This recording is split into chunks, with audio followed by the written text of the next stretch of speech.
ETF index mutual funds నేర్చుకుని stock మార్కెట్లో రాణించాలనుకుంటున్నారా? వెంటనే ఈ నెంబర్కి కాల్ చేయండి. భారతదేశంలో కార్మిక చట్టాల లోపల గొప్ప మార్పు సంభవించింది. బ్రిటిష్ ప్రభుత్వం టైంలో కూడా వచ్చిన మొత్తం 29 చట్టాలు భారతదేశంలో ఇప్పటిదాకా వర్తిస్తున్నాయి. కార్మిక చట్టాలు. ఈ కార్మిక చట్టాల వల్ల కొన్నిసార్లు కార్మికులు విపరీతంగా నష్టపోతున్నారు, కొన్నిసార్లు యజమానులు విపరీతంగా నష్టపోతున్నారు. ఇటు కార్మికులకి నష్టం లేకుండా అటు యజమానులకు నష్టం లేకుండా మధ్య మార్గంగా 29 చట్టాలని 4 చట్టాల కింద కుదించినటువంటి కొత్త విషయాన్ని మనం ఇప్పుడు తెలుసుకుందాం. దీనివల్ల కార్మికులకు ఏం లాభాలు రాబోతున్నాయో, యజమానులకు ఏ రకమైన లాభాలు రాబోతున్నాయో, ఇతర దేశాల వాళ్ళు కానీ మన దేశంలో పెట్టుబడి పెట్టాలనుకున్న వాళ్ళు ఇక్కడి కార్మిక చట్టాలను చూసి భయపడి పారిపోతున్నారు.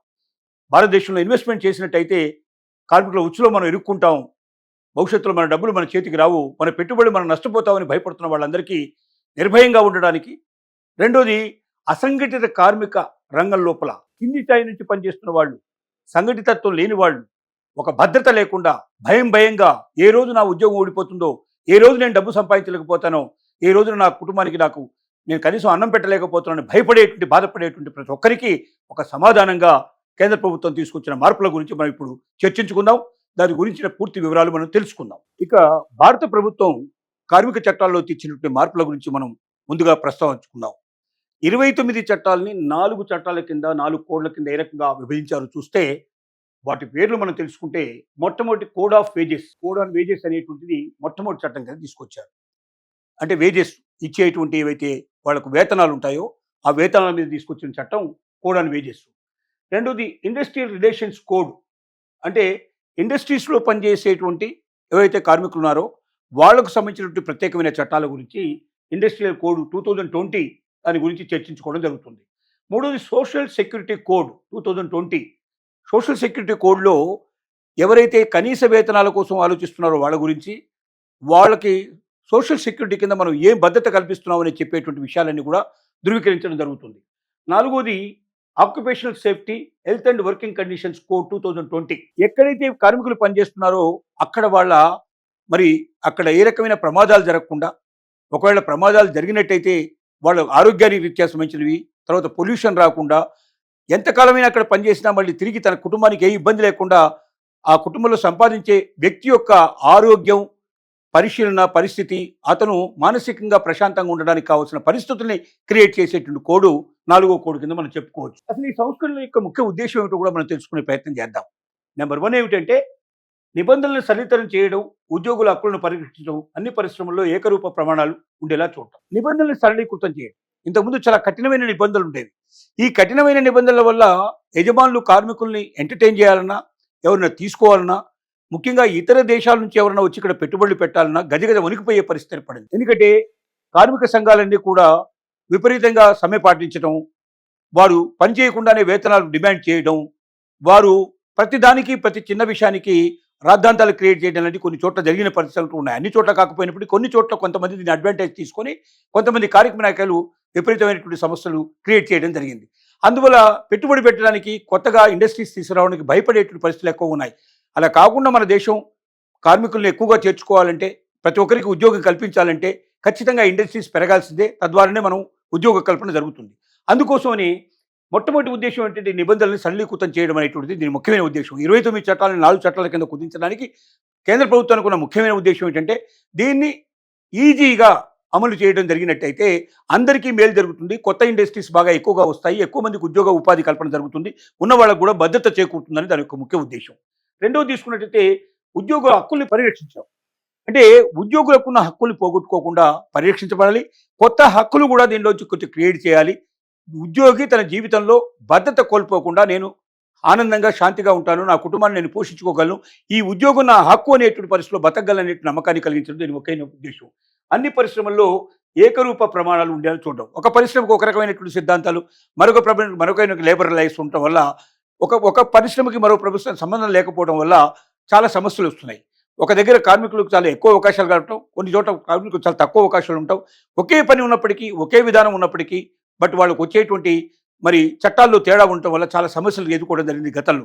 అలా కాకుండా భారతదేశంలో ఉండేటి ఏ పరిశ్రమకైనా ఒకే రకమైన విధానాలు రూపొందించి, ఒకే రకమైన పరిస్థితులు ఉండటం వల్ల కార్మికులు ఎక్కడైనా సరే మిగతా కార్మికులతో పోల్చుకున్నప్పుడు తను కూడా సేమ్ పద్ధతిలో ఉన్నాను, పొజిషన్లో ఉన్నానని ఆనందపడడానికి, సంతోషపడడానికి ఒక అవకాశం కల్పించబడింది. రెండోది ఏంటంటే ప్రతి ఉద్యోగి తెలుసుకోవాల్సిన 12 ముఖ్యమైన మార్పులు దీంట్లో జరిగాయి. మొత్తం 29 చట్టాలని 4 చట్టాల కింద కుమర్చినప్పటికీ 12 ముఖ్యమైన విషయాల్లో ఉండేటువంటి మార్పులు ఏమిటో మనం తెలుసుకోగలిగితే 29 చట్టాలని 4 చట్టాల కింద ఎందుకు క్రోడీకరించారో, ఎందుకు అంత తక్కువగా చేసి చూపించారో మనకు అర్థమవుతుంది. తర్వాత కొత్త కార్మిక చట్టం 2025 వేతనాలు, రక్షణ, ఇటు కార్యాలయంలో ఉద్యోగులకు లభించే మద్దతులపై విస్తృత శ్రేణి మార్పులను తీసుకొచ్చింది. కొత్త కార్మిక చట్టం 2025లో రూపొందించింది కాబట్టి దీని కార్మిక చట్టం 2025 అంటారు.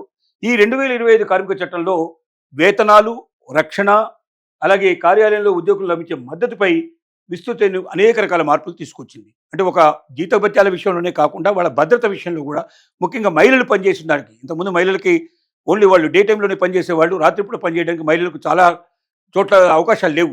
ఇప్పుడు ఎక్కడైనా మహిళలు మగవాళ్లతో సమానంగా రాత్రింబవళ్ళు పనిచేయడానికి అవకాశం కల్పించారు. ఒక పని చేయడమే కాకుండా అక్కడ పనిచేసే మహిళలకు భద్రత కల్పించేటువంటి అంశాలు కూడా దీంట్లో ఉన్నాయి. అవి ఏమిటో ఈ 12 ముఖ్యమైన విషయాలు మనం ఇప్పుడు తెలుసుకుందాం. వేతనాలు, ఆర్థిక ప్రయోజనాల గురించి ముందుగా మనం చర్చించుకుందాం. దీంట్లోపల ఏంటంటే కనీస వేతనానికి సార్వత్రిక హక్కు, మినిమం వేజ్ అనేది కంపల్సరీగా ఉండాలి. ఇంతకు ముందున్న వేజ్ కన్నా ఇప్పుడు పెంచారు. ఒక కనీస లేబర్ వర్క్ చేసేవాడికైనా సరే గతంలో 300 నుంచి 500 మధ్యలో దొరికే అవకాశాలు ఉండేవి. ఇప్పుడు దాన్ని 740 రూపాయలు మినిమంగా ఉండేటట్టుగా హక్కును ప్రసాదించారు. అంటే ఎక్కడ పనిచేసే లేబర్ అయినా ఒక్కరోజు వేతనం మినిమంగా 740 రూపాయలు కంపల్సరీగా ఉండాల్సిందే. అంటే అప్పుడేమవుతుంది, చిన్న లేబర్ అయినా సరే ఒకరోజు నేను పనిచేస్తే 740 రూపాయలు, ఒక 25 రోజులు నేను పనిచేస్తే నాకు సుమారుగా 15,000 రూపాయల దాకా దొరుకుతాయి. ఈ 15,000 రూపాయలతో నా కుటుంబాన్ని నేను పోషించుకోగలను ఒక నమ్మకం, విశ్వాసం కలిగేటట్టుగా ఈ హక్కు రూపొందించబడింది. అలాగే దీని లోపల మనం ఆలోచించినట్టయితే ప్రతి 5 ఏళ్లకు ఒకసారి మళ్ళీ దీన్ని సమీక్షించబడుతుంది. అంటే 5 ఇయర్స్కి ఒకసారి మార్చడానికి అవకాశం, ఇంకా పెంచడానికి అవకాశం ఉంది. తగ్గించడం కన్నా ఇంకా పెంచడానికి అవకాశం ఉంది. అంటే అప్పుడున్నటువంటి మొత్తం రేట్ల బట్టి, మార్కెట్లో దొరికేటువంటి మనం నిత్యావసర వస్తువుల యొక్క రేట్లను బట్టి, మనకు కావాల్సినటువంటి మినిమం సదుపాయాలకు ఉండే రేట్లను బట్టి అవి బాగా పెరిగినట్టయితే ఆటోమేటిక్గా వేజెస్ కూడా పెరిగేందుకు అవకాశం దీంట్లో కల్పించడం జరిగింది. అంటే ఇవాళ నేను చేస్తున్నాను ఈ చట్టం, ఇక ఎప్పటికైనా ఇదే చట్టం అని కాకుండా ప్రతి 5 ఏళ్లకు ఒకసారి సమీక్షించుకొని దాని అవసరాన్ని బట్టి, అవకాశాన్ని బట్టి దీంట్లో మార్పులు చేర్పులు చేసుకోవడానికి ఒక అవకాశం దీంట్లో కల్పించబడింది. తర్వాత దీంట్లో ప్రాంతీయ వ్యత్యాసాల తొలగింపు కోసం ఫ్లోర్ వేజ్ అనేటువంటి ఒక సిస్టమ్ మనం పెట్టాం. నేషనల్ ఫ్లోర్ వేజ్ అనేది కనీస స్థాయి వేతనం, ఈ కీలకమైన అంశం. దీనివల్ల రాష్ట్రాల మధ్య వ్యత్యాసం తొలగిపోవాలి. ఒక రాష్ట్రంలో ఒక రకమైంది, ఇంకో రాష్ట్రంలో ఇంకోటి ఉన్నప్పుడు ఏమైందంటే ఒక రాష్ట్రంలో బతుకుతున్న వ్యక్తి అక్కడ ఎక్కువ జీతం తీసుకుంటున్నాడు, ఇంకో రాష్ట్రంకి వచ్చేవరకు అదే పని చేసినప్పటికీ తక్కువ జీతం వస్తుంది. ఒక కంపెనీలో ఎక్కువ జీతం వస్తుంది, ఇంకో కంపెనీకి వచ్చేవరకు తక్కువ జీతం వస్తుంది. తద్వారా ఏమవుతుందంటే అతని జీవన ప్రమాణాలు మార్చుకోవడం చాలా కష్టం అవుతుంది.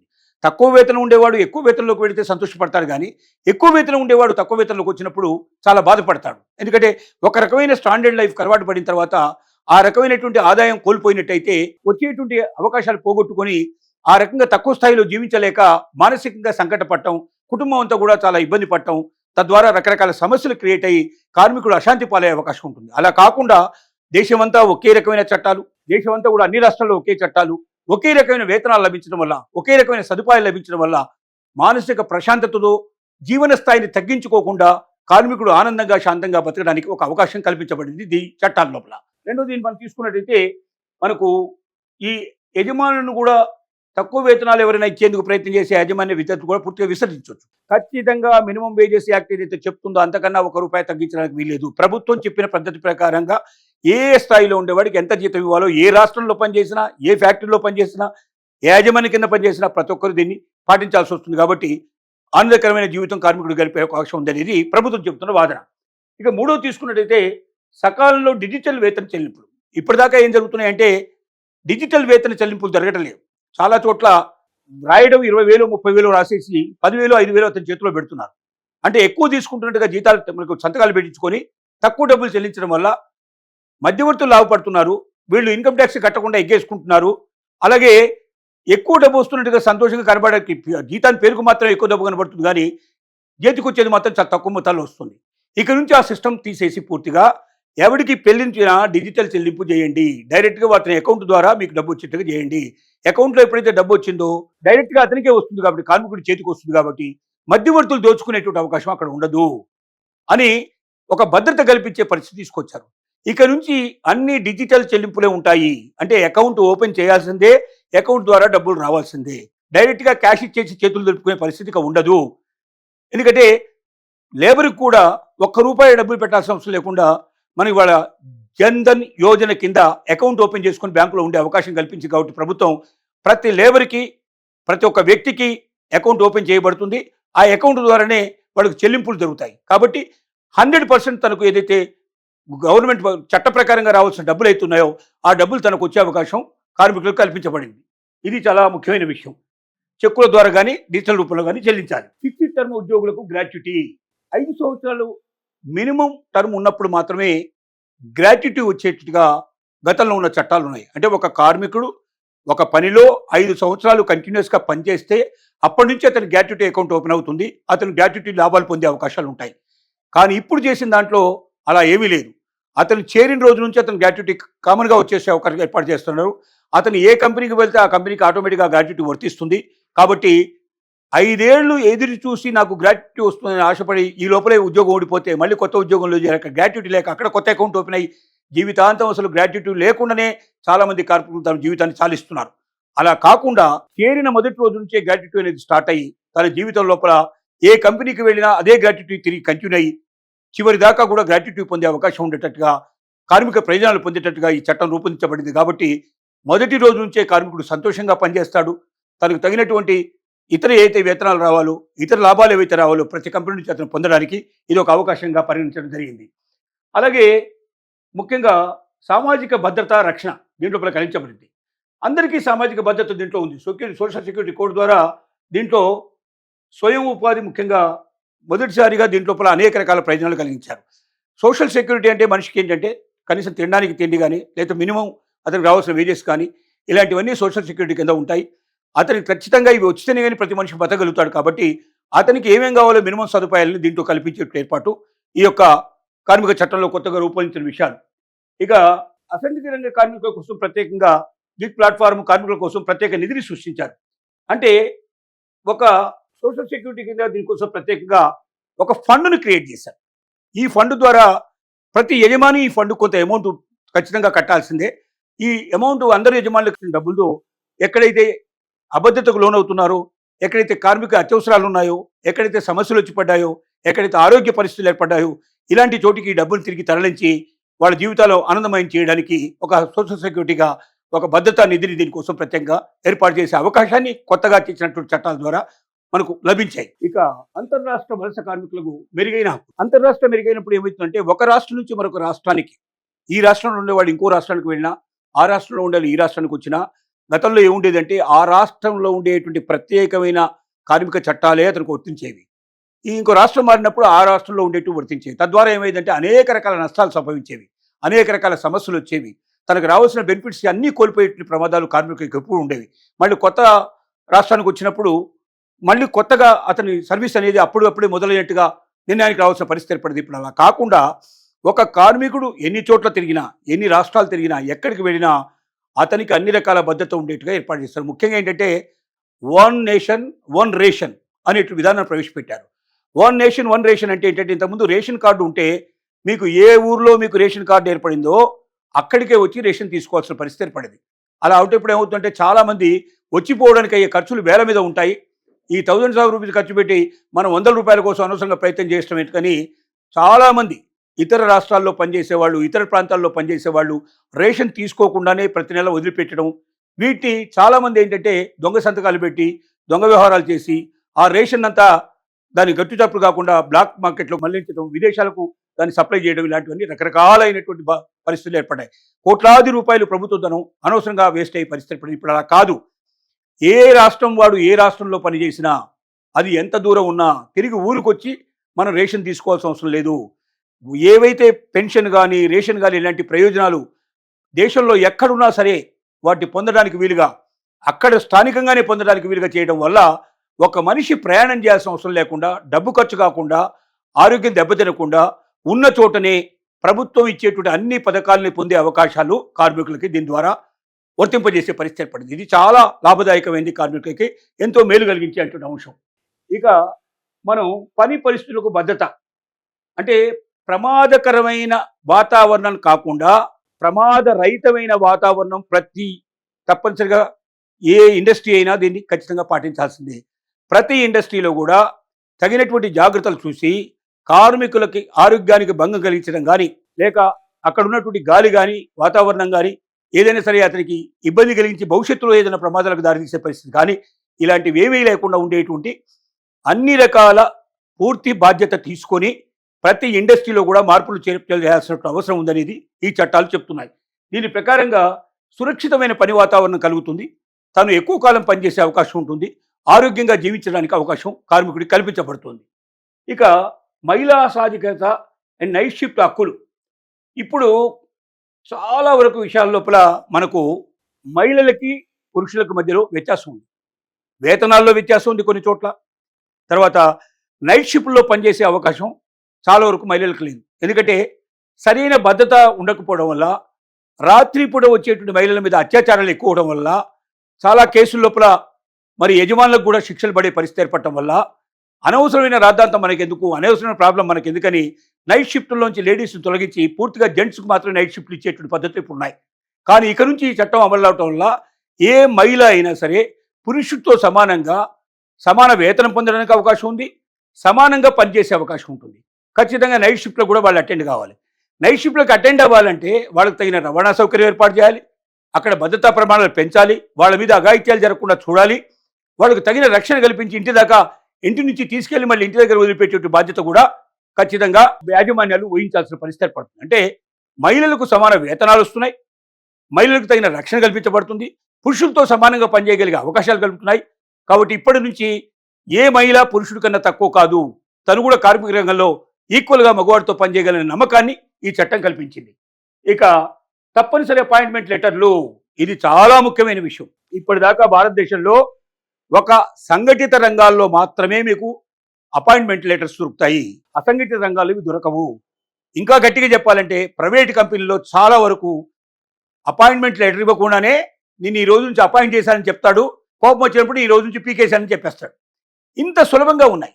20 ఏళ్ళు పనిచేసినా 30 ఏళ్ళు పనిచేసినా ఒక ప్రైవేటు ఉద్యోగికి భద్రత లేదు. ఖచ్చితంగా ఏ క్షణంలో యజమాని కోపం వస్తే ఆ రోజుల లోపల ఆ సమయంలోనే ఆ మూమెంట్లోనే ఆఫీస్ నుంచి బయటికి తరిమేయబడతాడు. ఇంత ఘోరంగా ఉన్నటువంటి పరిస్థితి నుంచి ప్రతి ఒక్క ఉద్యోగి, ప్రతి ఒక్క కార్మికుడు ఇవాళ గుండె మంచిగా తాళనెత్తుకొని సిద్ధపడి చెప్పగలిగే విషయం ఏంటంటే, without appointment letter there is no appointment. ఎవరిని తీసుకోవాలన్నా, ఎంత చిన్న ఉద్యోగం తీసుకోవాలన్నా, ఎంత చిన్న లేబర్ని తీసుకోవాలన్నా ఖచ్చితంగా అపాయింట్మెంట్ లెటర్ ఉండాల్సిందే. ఆ అపాయింట్మెంట్ లెటర్ ద్వారా అతనికి లేదా ఆమెకి ఏ పని ఇస్తున్నారు, ఎంత వేతనం ఇస్తున్నారు, ఏ రోజు నుంచి అపాయింట్ చేశారు, ఏమిటి కండిషన్, టర్మ్స్ అండ్ కండిషన్స్ అన్ని వివరంగా చట్ట ప్రకారంగా ఉంటాయి. అంటే ప్రతి ఒక్కరూ భద్రతగా ఫీల్ అయ్యే అవకాశం ఉంటుంది. ఎంత చిన్న లేబర్ దగ్గర నుంచి మొదలు పెడితే పెద్ద వైపులో ఉండేటి పెద్ద మంచి పొజిషన్లో ఉండేటువంటి ప్రతి ఒక్క ఉద్యోగి తన భద్రతను తను కాపాడుకోవడానికి ఈ కార్మిక చట్టం ఉపయోగపడుతుంది. ఉచిత ఆరోగ్య సంరక్షణ చాలా ముఖ్యమైన పాయింట్ ఇది. 40 ఏళ్లు పైబడ్డటువంటి ప్రతి ఒక్క కార్మికుడికి యాజమాన్యం సంవత్సరానికి ఒకసారి అన్ని మొత్తం పరీక్షలని, ఆరోగ్య పరీక్షలన్నీ చేయించాలి ఉచితంగా, ₹1 ఖర్చు లేకుండా. ప్రతి సంవత్సరానికి ఒకసారి 40 ఏళ్ళు దాటినటువంటి ప్రతి కార్మికుడికి, ప్రతి ఉద్యోగికి తప్పనిసరిగా అన్ని ఆరోగ్య పరీక్షలు చేయించి, ఆ ఆరోగ్య పరీక్షలో ఎవరైతే జబ్బు పడ్డట్టుగా కానీ, ఆరోగ్యం దెబ్బతిన్నట్టుగా కానీ, శారీరకంగా కానీ మానసికంగా కానీ ఉన్నట్టయితే పూర్తి యాజమాన్యపు ఖర్చుతోటి దాన్ని బాగు చేయించి తిరిగి అతన్ని పనిలోకి తీసుకునేటువంటి పరిస్థితి ఉండాలి. ఇది ఎంత గొప్ప ఆనందకరమైన విషయం అంటే, అసలు ఇప్పుడు ఉన్నట్టు వాళ్ళలో ఎవడైనా జబ్బు పడితే వాడిని వదిలించుకోవడానికి ప్రయత్నం చేయడం తప్ప వాడి బాధ్యత తీసుకోవడానికి కార్మిక చట్టాలు చాలా వరకు సహకరించడం లేదు. చట్టాల్లో ఎక్కడో మూల రాసున్నప్పటికీ దాన్ని పాటించేటువంటి యజమానులు లేరు. కానీ ఇక నుంచి అలా తప్పించుకోవడానికి వీలేదు. 40 years కంప్లీట్ అయినటువంటి ప్రతి కార్మికుడు తప్పనిసరిగా ప్రతి సంవత్సరం పూర్తిగా అతని శారీరకమైన పరీక్షలు పూర్తి చేయాలి, మానసిక పరీక్షలు చేయాలి, ఆరోగ్య పరీక్షలు పూర్తి చేసి అతని రోగాలు ఏమైనా ఉంటే దాన్ని పూర్తి నయం చేయించి ₹1 ఖర్చు లేకుండా యజమాని భరించాలని ఈ చట్టం చెబుతోంది. ఇక చివరిగా మనం చెప్పుకోవాలంటే ఒకే రిజిస్ట్రేషన్ ద్వారా సరళీకృత నిబంధనలు, అంటే ఒకే లైసెన్సు, ఒకే రిటర్న్ వ్యవస్థ, దీని ద్వారా ఇన్స్పెక్టర్ రాజనే విధానం తొలగిపోయి పారదర్శకత, వేగవంతమైన పరిష్కారాలు సాధ్యం అవుతాయి. అంటే ఒకే రిజిస్ట్రేషన్ ద్వారా సరళీకృత నిబంధనలు అవుతాయి. దీంట్లో సింప్లిఫైడ్ చేశారు. ఒక దగ్గర మనం రిజిస్ట్రేషన్ చేసుకొని ఒక కార్మికుడుగా మనం గుర్తింపు పొందిన తర్వాత ప్రతి చోట ఏ రాష్ట్రానికి పోతే ఆ రాష్ట్రంలో మళ్ళీ మనం ప్రత్యేకంగా రిజిస్ట్రేషన్ చేసుకోవాల్సిన అవసరం లేదు, మన ఉద్యోగం గురించి ఆరాటపడాల్సిన అవసరం లేదు. ఒక్కసారి రిజిస్ట్రేషన్ చేసుకుంటే ఆ రిజిస్ట్రేషన్ నేషనల్ వల్ల మొత్తం ఎక్కడైనా నడుస్తుంది. మన ఉద్యోగ భద్రత ఉంటుంది, మనకు ఉద్యోగం దొరకడం కూడా సులభతరం అవుతుంది. మన జీవితాన్ని కొనసాగిస్తూ కార్మికుడు ఆనందంగా ప్రశాంతంగా తన జీవితాన్ని గడపడానికి 12 సూత్రాలు అతని జీవితంలో గొప్ప మార్పులు తీసుకొస్తాయి. అలాంటి గొప్ప వాటికి శ్రీకారం చుట్టాం. మేము 29 చట్టాలు 4 చట్టాలు చేసామని మనకు ప్రభుత్వాలు చెప్తూ ఉంటే, కేంద్ర ప్రభుత్వం చెప్తూ ఉంటే చాలా కార్మిక సంఘాలు ఇందులో మాకు ఈ గతంలో ఉండేటువంటి అనేకమైన లాభాలు పోగొట్టుకుంటున్నాం, మాకు అనేక రకాల నష్టాలు జరగబోతున్నాయి, కాబట్టి ఈ చట్టాల్లో ఇంకా మార్పు తీసుకురావాల్సిందే, మరొకసారి చేంజ్ చేయాలని కార్మిక సంఘాలు చాలా చోట్ల దీనికి గగ్గోలు పెడుతున్నాయి. ఇది దీనికి సంబంధించిన ముగింపు విషయం.